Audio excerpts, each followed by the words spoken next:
Δεν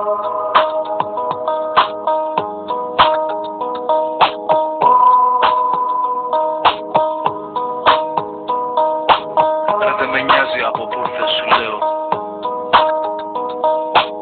Κι εμείς εδώ είμαστε περαστικοί. Στον ουρανό να ανεβώ και να τα λέω. Πάω στοίχημα που στάσει κι εκεί. Δεν με νοιάζει ποιος έστειλε, τι θες. Ούτε κι αν είσαι από άλλο πλανήτη. Εδώ χρωστάμε λύπες και χαρές σε ένα φύλακα, άγγελο, αλήτη.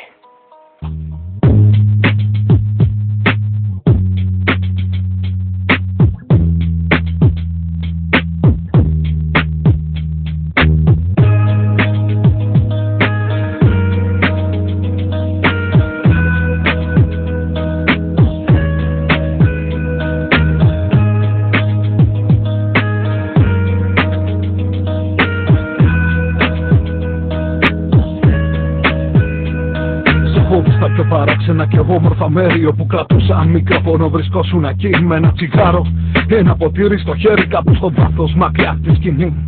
Σε είδα χειμώνα σε ένα χώρο ζεστό, μικρό και καλοκαίρι σε φευγά το νησί. Σε είδα σε γήπεδο σε κάποιο ματρινό χωριό και στην Αθήνα σε μεγάλο μαγάζι. Σε είδα κι αλλού με κόσμο πολύ στριμωγμένο και σε μέρος που ήμασταν εμείς. Και εμείς σε είδα να γελάς κι άλλοτε θυμωμένο και γούσταρα λόγω τιμής. Σε έχω ακούσει δυνατά να τραγουδάς και να φωνάζεις, να τα κάνεις τριγύρω σου κομμάτια. Σε έχω πιάσει για ώρα προσεκτικά να κοιτάζεις, τα έχουμε πει τόσες φορές με τα μάτια. Σε είδα να μου χτυπάς την πλάτη και να φεύγεις, να δακρύζεις και το κεφάλι να σκύβεις. Σε ψάχνα κάπου στο φως αλλά και εσύ τα αποφεύγεις. Στην αρχή μου φαινόταν πως και εσύ κάτι κρύβεις. Με την πάρτι σου που λες είχαν πολύ τρελαθεί και είχαν πέρασει για χαμένο ή ασφαλίτη. Τώρα ξέρω το λομπάφο που βρεθεί, έτσι ένα φύλακα, άγγελο, αλήτη. Δεν με νοιάζει από πού